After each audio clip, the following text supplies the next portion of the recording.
I want to bring in now to join us here Peter Baker, chief White House correspondent for the New York Times and an MSNBC political analyst. We're glad to have you here, Peter.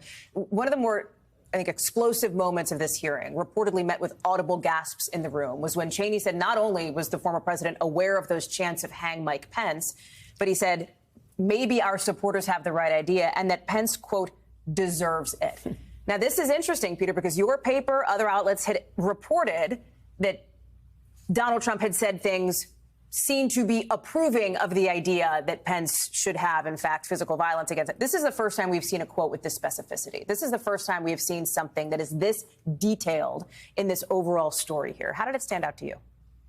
Yeah, no, I think that's exactly right. And it has a power just listening to it, right? To hear Congresswoman Cheney basically give voice to this statement that the president apparently made to his staff is just it just leaps off the page in a way that a simple news report can't.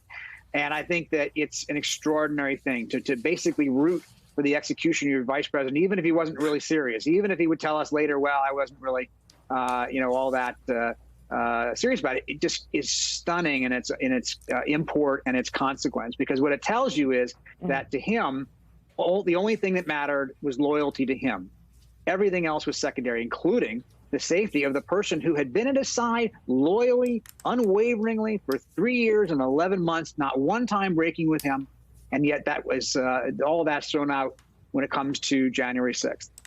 Also continuing to look like he was still on charge. We heard some of General Mark Milley's recorded testimony, and he said that he had multiple calls with Mike Pence on January 6th, that Mike Pence was animated and that he was issuing direct orders, that the military needed to come in and sort things out. He then contrasted that with another moment of him having a conversation with Donald Trump's chief of staff, Mark Meadows, on January 6th. And I just want to play it for you because the contrast is striking.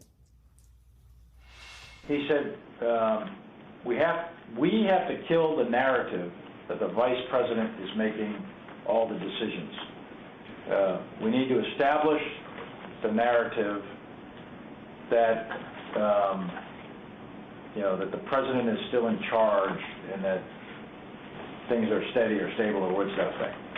I immediately interpreted that as politics, politics, politics. Red flag for me personally, no action, but I remember it distinctly.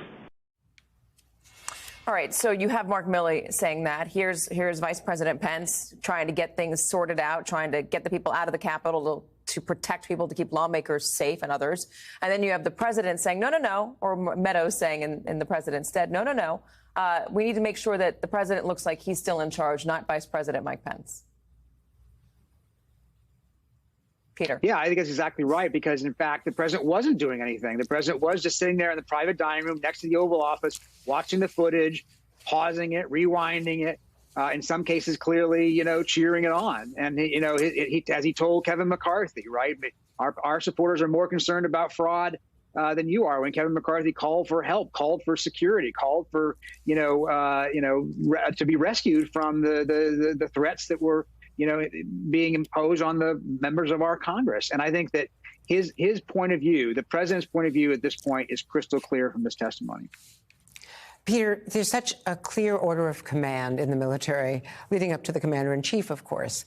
So how significant is it? You've covered the White House and administrations for, decades.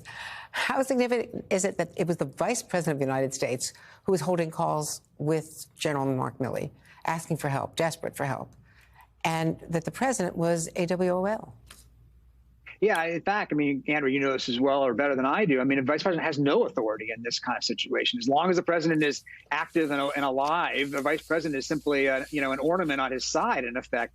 But he was acting, in effect, as a commander-in-chief. He was issuing directives and orders, and they were being received that way, right? General Milley made very clear that he considered these to be orders. That, in effect, he was acting at the direction of the vice president, because the president was absent. The president was, in effect, AWOL.